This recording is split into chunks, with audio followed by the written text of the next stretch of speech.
Fuuto PI, episode 10. Let's talk about it. We start the episode by following a man that's already inside of Shadow Fuuto, running away from the Brachiosaurus Dopant. We hear a voice telling him that he should have done what he was told, and presumably gets eaten by the Brachiosaurus Dopant. Shotaro comes to talk to Tokime to see what's going on with her. She tells him that she's been thinking about being a dopant after all. Shotaro narrates that Philip discovered that the memory that Tokime has is just like his Joker memory. Shotaro tells her that when Philip fixes her memory, they might get real answers. Tokime is concerned about what they would find could be bad. Shotaro tells her that if it might be true, they would deal with it. The two ride to Rendo Engineering's workshop, where they meet Richie, the father of Ryotsuka, that came to the agency yesterday because her grandfather disappeared. The dad started explaining to them about the workshop and about a client that came in with a blueprint of something that looked very complicated.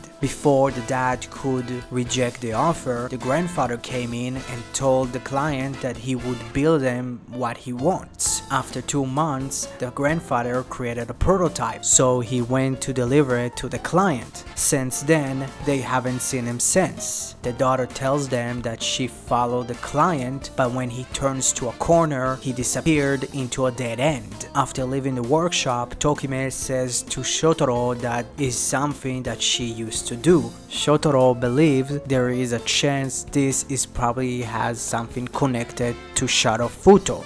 Jin and Ryu come to talk to Shotaro and Tokime that they are here to help to identify the client. Tokime and Shotaro start going around the city looking for the people that maybe saw the client, but something happens to Tokime that makes her start walking towards a corner of a street that has a card on the floor.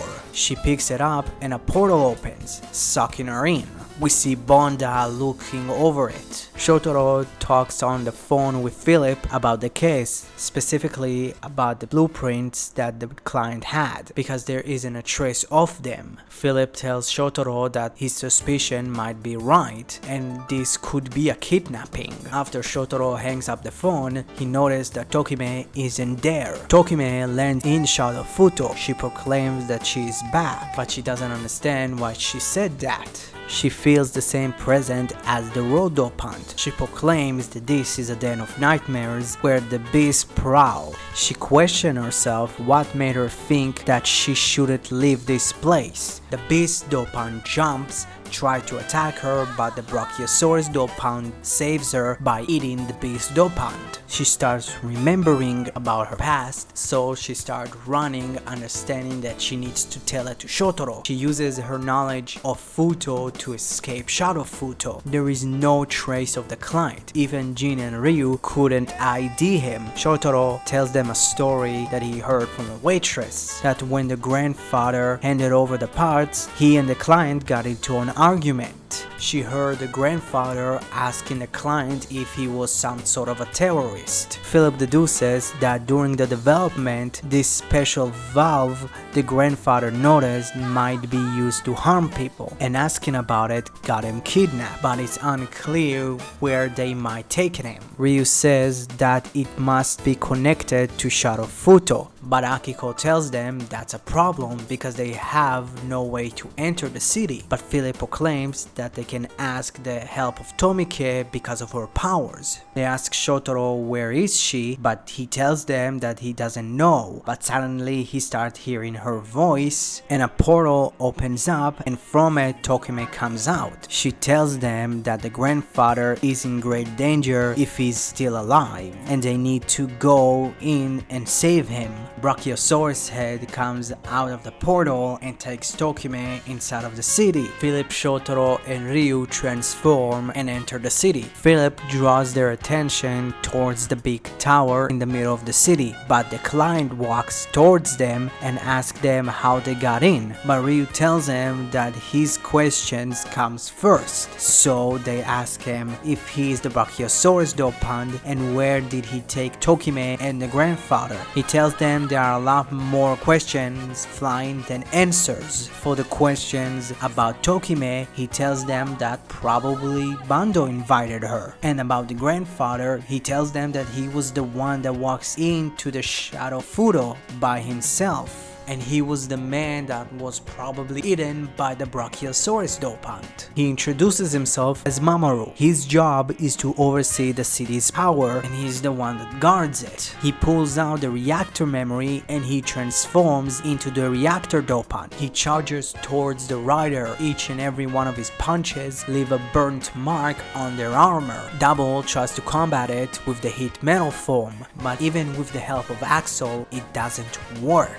And their maximum drives are ineffective against him, so he just gets up and starts charging at them again. We see Tokime waking up, but when she tries to run away, the Brachiosaurus tells her that this is her home and she doesn't need to run. He untransforms and we see that he has the same memory driver that Bando uses, and also he's a little boy. To end this episode. So yeah, great episode overall. I legitimately did enjoy it. We are slowly getting more and more details about everything.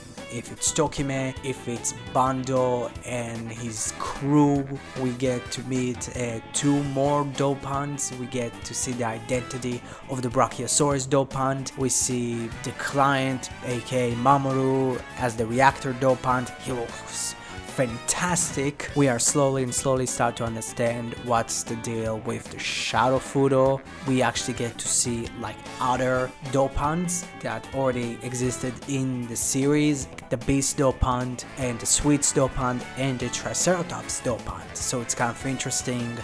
What's the deal with Shadow Fuuto really?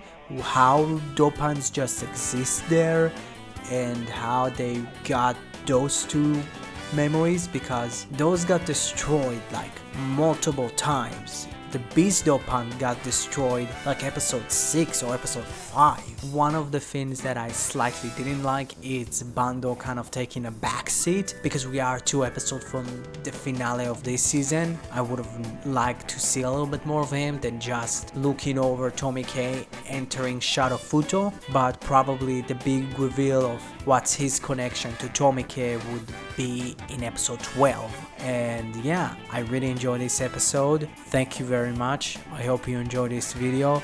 I suggest to you to maybe like and comment and subscribe to my channel. Have a nice day.